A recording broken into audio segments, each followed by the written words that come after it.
Ikaze mu makuru yacu kuri Mama urwa Gasabo TV n'amakuru ari bwibande ku ngingo z'ingenzi zikurikira. Minisitiri w'Intebe w'u Rwanda Dr Edouard Ngirente ku munsi w'ejo yashyikirijwe Perezida mushya wa Senegal ubutumwa bwa Perezida Paul Kagame.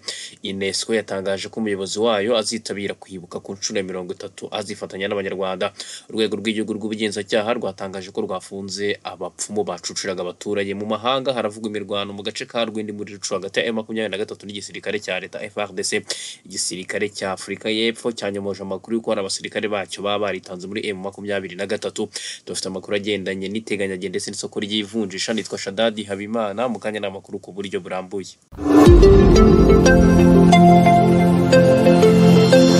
Yego nshuti bakunzi rero mukurikira ibiganiro byacu Scovia Fashion Shop, noneho kugira ngo muyibone uraturuka kuri Rwanda Revenue. Hari akarenge kanditsemo Scovia Fashion Shop muri nyubako ya Mike, muri Mike. Ako karenge kari mu ibara ritukura. Iyo urebye hasi ibara ritukura ribona harimo nomero za telefone wahamagara. Ako karenge kanditsemo Scovia Fashion ugakurikire karakujyana mu iduka ngo pi. Kuri wowe ukunda kwambara bya gisirimu kaberwa, gana Scovia Fashion House. Muri Scovia Fashion House urahasanga amashati meza y'abagabo y'ubwoko bwose kandi ya original. Tunabafitiye amapantaro ya original kandi akomeye. Muri Scovia Fashion House tunabafitiye imyenda myiza y'abakobwa n'abadamu itandukanye. Scovia Fashion dukora mu nyubako ya Mike. Winjira ahakorera Rwanda Revenue ugakurikira akarenge kanditseho Scovia Fashion Shop kakugeza neza aho dukorera. Kuri ubu kandi tufite umwihariko uko dufite atelier ibadodera modeli zose mwifuza. Ku bindi bisobanuro wahamagara kuri 07 94 280 443 cyangwa se 07 45 28 084. Scovia Fashion Shop, style with us.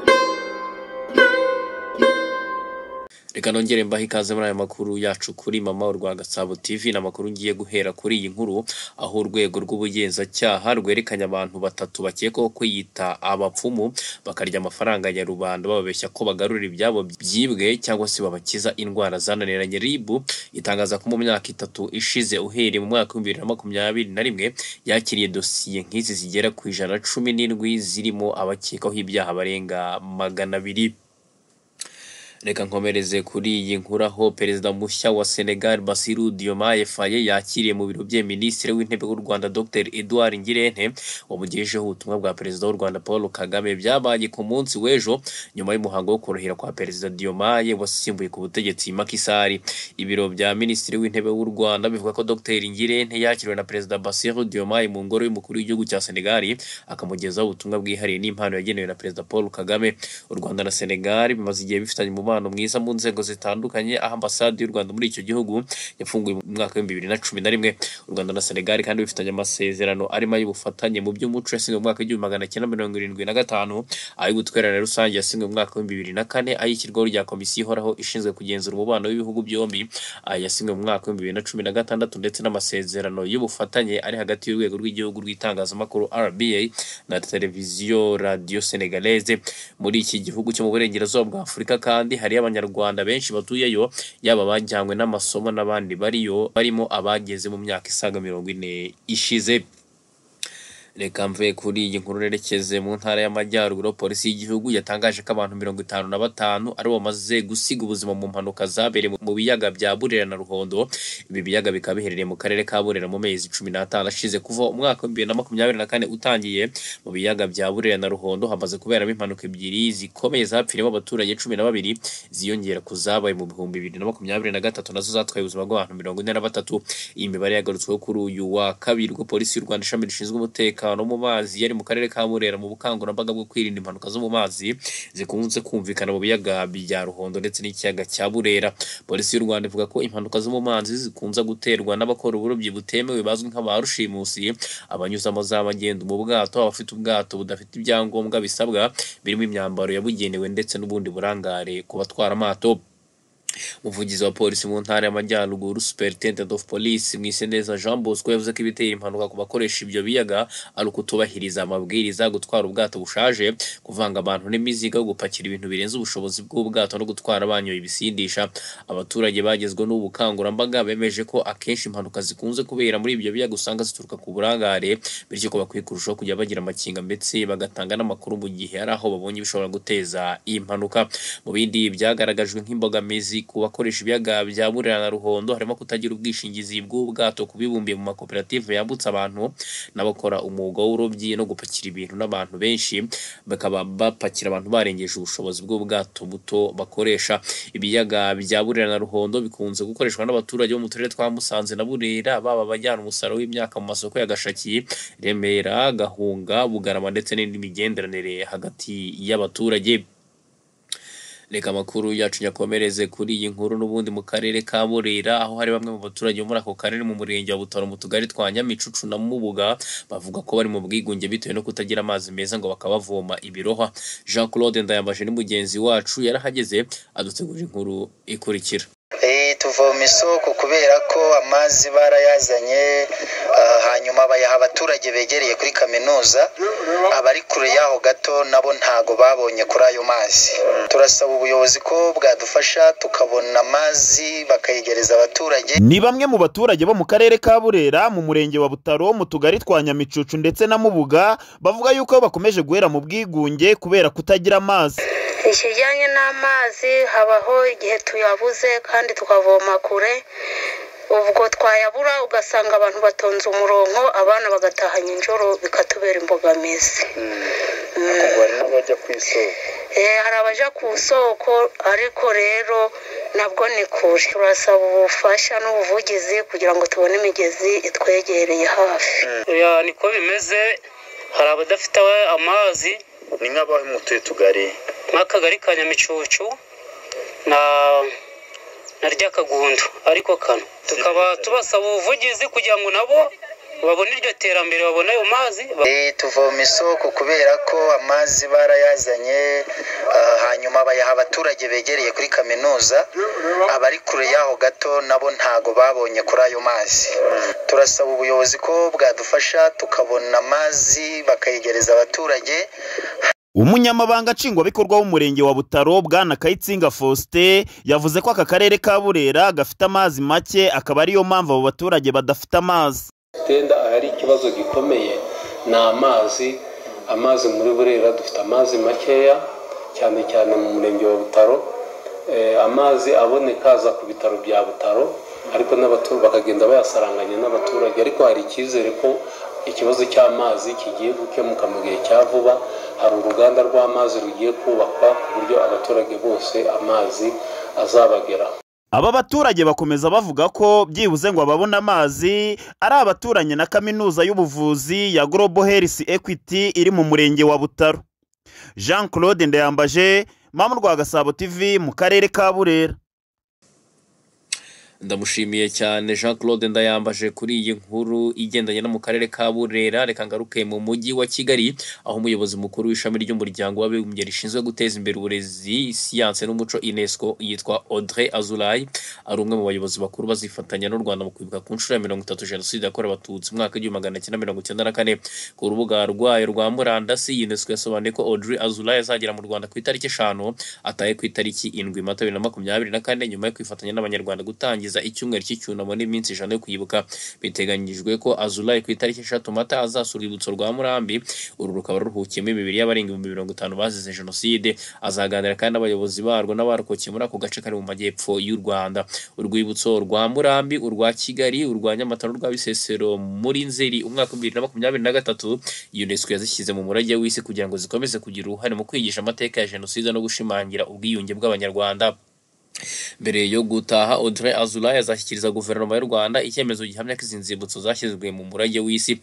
Tariki 7 Mata UNESCO izayobora igikorwa cyo kwibuka Jenoside yakorewe Abatutsi. Icyo gikorwa kikazabera ku cyicaro gikuru cyayo kiri i Paris mu gihugu cy'Ubufaransa.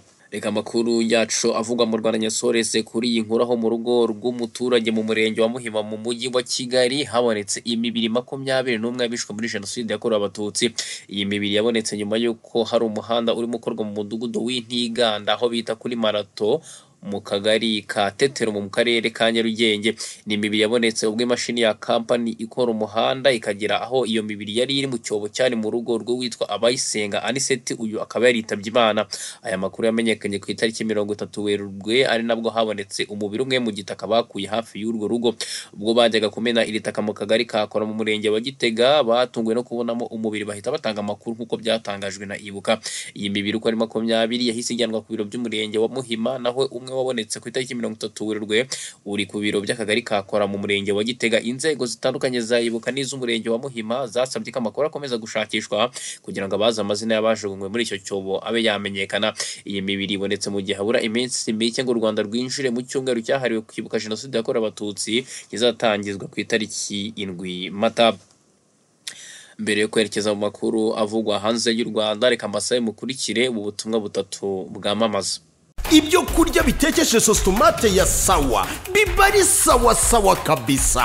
Sostomate ya Sawa iratubuka igatuma ibyo kurya biryoha. Iyi sostomate y'umwimerere w'inyanya 100% iraboneka mu Rwanda hose kandi ku giciro gihiga izindi zose ku buryohe budasanzwe. Yibarize muri boutique kwegereye no muri supermarket. Kubifuza kwirangura wahamagara kuri 07 88 86 62 16. Sostomate ya Sawa ni sawa kabisa. Jangu nezerewe bisaba guhitamo neza, gusa mu gihe utsikiye ugakosa siryo herezo rya byose. Nubwo bisa nkaho biguteye guhangayika, twe tugusaba gutuza ugatekereza gato maze ugahitamo Kilan Spring Mattress, matora ya rasoro, amahitamo y'abifuza kubana karamata.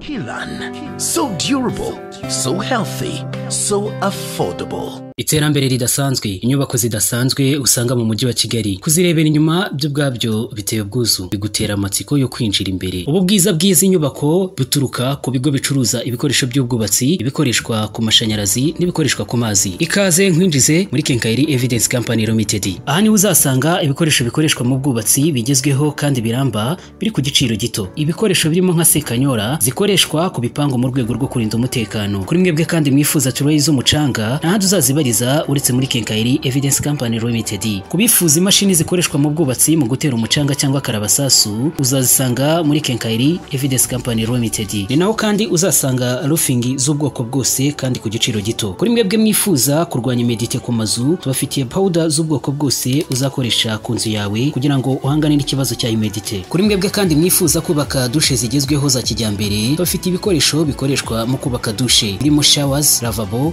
ndetse n'ibindi. Wibuke gukoresha rangete z'ubwoko bwose butandukanye ndetse n'amabara atandukanye. Irangete ziva muri Kenkayiri Evidence Company Limited. Ubwiza bw'inyubako bugaragara no ku marangi uzayisiga. Amarangi agezweho mu gusiga inzugi, mu gusiga amadirishya ndetse n'ahandi. Bafitiye amarangi yo mu bwoko bwa Fast Dry, AutoGuard ndetse n'amarangi ya Gloss. Sayo gusa tubafitiye kuko tubafitiye amarangi ushobora gukoresha hanze ndetse n'amarangi ushobora gukoresha mu nzu imbere. Amarangi arimo Silica, WeatherGuard, Wallmaster, Baguette na toilette za kijyambere, wese atrike, wese melano. Ninde wigeze kugira inyubako nziza yubatse mu buryo bugezweho ntiyifuze gushyiramo ibikoresho by'amashanyarazi bigezweho? Iyo mpamvu Kenkayiri Evidence Company Limited yabazaniye igisubizo ku bikoresho bikoreshwa ku mashanyarazi. Ibikoresho birimo Kimingi, Kime na Vico. Si bigusa kandi kuko tubafitiye switch box ndetse n'insinga zikora umuriro ku mapoto. Kandi wifuza insinga zikoreshwa muri installation, igisubizo ni Kenkayiri Evidence Company Limited. Ibi byose bikagendana n'amatara agezweho, spotlight, pan light, saving lamp. Tubafitiye kandi amatiyo akoreshwa ku mashanyarazi, amatiyo akomeye aramba kandi ari ku giciro gito. Amatiyo ya pen 6, amatiyo ya pen 4 ndetse n'amatiyo ya HDP. Reka dutekereze ko inyubako yawe yubatse mu buryo bugezweho, ariko ntuzibagirwe gukoresha ibikoresho by'amazi kuye muri Kenkayeri Evidence Company Limited kuko tugufite accessories zose zikoreshwa ku mazi. Ni nako kandi mwebwe mwifuza imigozi y'ibiro bibiri, imigozi ikoreshwa ku buhinzi ndetse n'ahandi hatandukanye uzayisanga muri Kenkayeri Evidence Company Limited.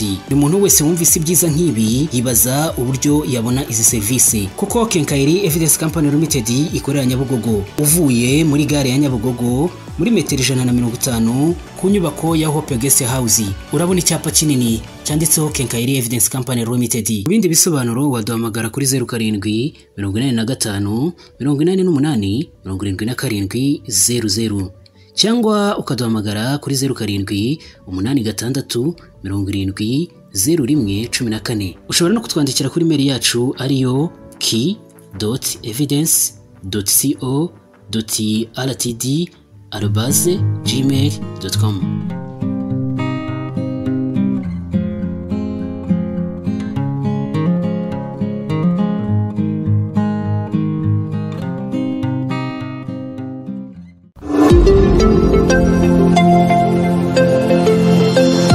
Amakuru avugwa hanze y'u Rwanda reka nyahere mu burasirazuba bwa Repubulika ya Demokarasi ya Kongo ho amakuru aturuka mu burasirazuba bw'icyo gihugu avuga ko imirwano yakomeje kuri uyu wa gatatu hagati y'ingabo za leta ya Kongo Kinshasa FARDC zishyigikiwe na Wazalendo zikaba ziri kurwanya inyeshyamba zo mu mutwe witwaje intwaro wa M23.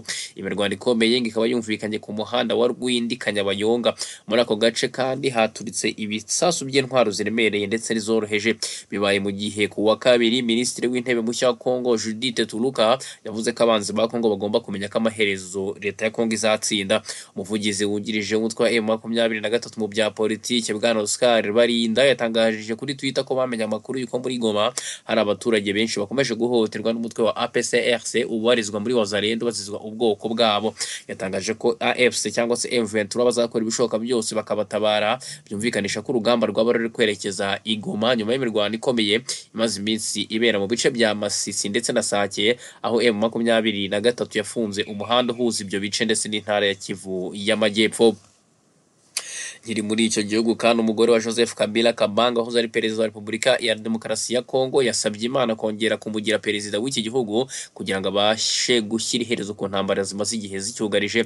Madame Olive Lembe Kabila yahereye Imana icyo cyifuzo i Goma aheruka gusura ibihumbi by'abanyekongo bavanywe mu byabo n'intambara imaze imyaka hafi n'igice isakiranye ingabo za Repubulika ya Demokarasi ya Kongo n'inyeshyamba z'umutwe wa M23. Uyu mugore yagaragaje ko umugabo we ari we gisubizo cy'intambara z'urudaca zimaze igihe zibasira Kongo. Kabila yayoboye Kongo imyaka 18 uhereye mu mwaka w'ibihumbi 2001 ubwo se yicwaga arashwe, nubwo itegeko nshinga ry'iki gihugu riteganya ko manda y'umukuru w'igihugu igomba kuba imyaka 5 igomba kongerwa inshuro imwe gusa. Uyu mugore yifuje ko yagaruka kuyobora Kongo Kinshasa mu gihe ubutegetsi bw'iki gihugu buheruka gutangaza ko yahunze igihugu nyuma yo kumushinja kuba inyuma y'intambara ikomeje kubera mu ntara Kivu y'Amajyaruguru. Reka mve muri Kongo Kinshasa rikize mu gihugu cya Afrika y'Epfo mu itangazo igisirikare cy'iki gihugu cyashyize ahagaragara kuri uyu wa gatatu rivuga ko cyamagana amakuru y'ibihuha yashyizwe ahagaragara n'ikinyamakuru cyo muri Amerika. Iki gisirikare cya Afrika y'Epfo cyavuga ko ari abasirikare bacyo ba SANDF bari mu butumwa bwa SAMIDIARC baba barishyikirije inyeshyamba za M23. Iki gisirikare kivuga ko abasirikare bacyo bose bahari kandi bameze neza, kivuga kandi kitazemera ko isura ya kizakomeza kwangizwa na bimwe mu binyamakuru. Ikinyamakuru cyo muri Amerika cyitwa National Security News cyatangaje ko hashobora kuba abasirikare ba SANDF baba barishyikirije umutwe wa M23. Kuva ubw'ingabo za Afrika y'Epfo ziri mu butumwa bwa SAMIDIARC zigera muri Kongo zimaze gutakaza abasirikare babiri babo bishwe n'igisasu cyateye mu birindiro byabo. Hari kandi kajugujugu mu bwoko bwa Oxen yabo ndetse nayo yarashweho. Afrika y'Epfo ivuga ko izohereza abasirikare bagera ku 2900 mu butumwa bwa SAMIDIARC. Ubu butumwa mbibutse ko bufite manda y'umwaka umwe kuko buteganyije kuzarangira mu kwezi kwa 12 uyu mwaka turimo 2024. Reka nkomereze mu gihugu cya Senegal aho kuri uyu wa kabiri Bassirou Diomaye Faye watoreye kuba perezida wa Senegal yemeza ko azahinduka imikorere nyuma y'imyivumbagatonyo yaguyemo abantu ndetse anagira umujyanama we Ousmane Sonko minisitiri w'intebe. Faye w'imyaka 44 y'amavuko ntabwo yari yarigeze atorerwa undi mwanya mu buyobozi, akaba yaratsinze amatora aheruka mu cyiciro cya mbere asezeranya ivugura rikomeye nyuma y'iminsi 10 avuye muri gereza nk'uko byatangajwe na radio y'igihugu. Yarahiye nka perezida imbere y'abayobozi babarirwa mu magana ndetse n'abakuru b'ibihugu byinshi byo muri Afurika mu kigo ikigo cy'imurikagurisha mu mujyi mushya wa Diamadio hafi ya Dakar. Yahise asubira mu murwa mukuru mu nzira, akaba yarakiriwe n'abaturage babarirwa mu magana bishimye batonze umurongo ku mihanda igana ku ngoro y'umukuru w'igihugu. Uwamubanjirije Macky Sall mu buryo bw'ikimenyetso yahaye faye urufunguzo rw'ikicaro gikuru cya perezida mbere yo kuva mu ngoro. Sonko w'imyaka 49 yari amaze imyaka 2 ahangana na leta ya Macky Sall, ntiyemerewe kwiyamamaza mu matora aheruka kandi niwe wagennye faye nk'umusimbure mu matora y'umukuru w'igihugu. Amakuru yacu avugwa hanze reka nyasoreze mu gihugu cya Taiwan aho umutingito ukaze wibasiye icyo gihugu. Abantu 4 nibo bimaze kumenyekana ko bitabye Imana mu gihe abandi basaga 711 bakomeretse. Uyu mutingito kandi ukaba wanasenye inyubako zitandukanye. Uyu mutingito wabaye mu gitondo cyo kuri uyu wa gatatu, wari ku gipimo cya magnitude ya 7.5 nk'uko guverinoma y'icyo gihugu bitangaza. Ikinyamakuru Al Jazeera gitangaza ko watangiye mu masaha 2 z'igitondo zo muri iki gihugu wibasira umujyi wa Taipei uri mu majyepfo y'Ubuyapani no mu burasirazuba bwa Philippines. Taiwan National Fire Agency batangaje ko iri gukora ibikorwa by'ubutabazi, inatangaza ko kuri ubu iri kugerageza gutabara ubuzima bwa bamwe ndetse kuri ubu abantu 77 bivuga ko barembye bikomeye mu bakomeretse. Amakuru avuga ko inyubako 5 z'igorofa zo muri uyu mujyi wa Taiwan mukuru ariwo Taipei zaguye, mu gihe izindi nazo zo mu mujyi wa Kelungu 7 zasenyutse. Usibye inyubako, imihanda igera kuri 11 nayo yisatuye ku buryo idashobora gukoreshwa n'ibinyabiziga. Ku musozo w'aya makuru munyemerere nsoreze ku makuru agendanye n'iteganyagende ndetse n'isoko ry'ivunjisha nk'uko Banki Nkuru y'Igihugu na Meteo Rwanda baba bitangaje ku mbuga zabo zitandukanye. Meteo Rwanda iratangaza ko tariki 3 Mata 2024 hagati ya saa 6 na saa 12 hateganyijwe imvura mu turere twose tw'igihugu. Hateganyijwe umuyaga uringana ifite umuvuduko uri hagati ya metero 3 ku isegonda ndetse 6 ku isegonda, mu gihe igipimo cy'ubushyuhe bw'ejo giteganyijwe ku gicamunsi ari degere Celsius 27 mu karere ka Nyagatare. Reka nsoreze amakuru yacu makuru agendanye n'isoko ry'ivunjisha ndetse no ku ifaranga ry'u Rwanda rihagaze unyanje n'amafaranga y'amahanga, aho kuri izi tariki 3 Mata 2024 idolari ry'abanyamerika rigura 278 rikagurishwa 333.58. Iyo rikoreshwa ku mugabane w'Uburayi riragura 376.59 rikagurishwa 404.22.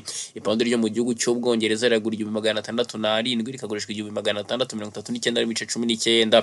Idolari ryo muri Canada riragura 940.65 rikagurishwa 959.47. Ifaranga ry'Abasuwisi riragura 406.78 rikagurishwa 838.92. Ishinigi ryo muri Kenya riragura 9.7 rikagurishwa 9.9. Ishinigi ryo mu gihugu cya Tanzania riragura 0.49 rikagurishwa 0.50. Mu gihe ishinigi rya Uganda rigura rikanagurishwa 0.33. Mu gihe ifaranga ry'u Burundi rigura 0.44 rikagurishwa 0.45.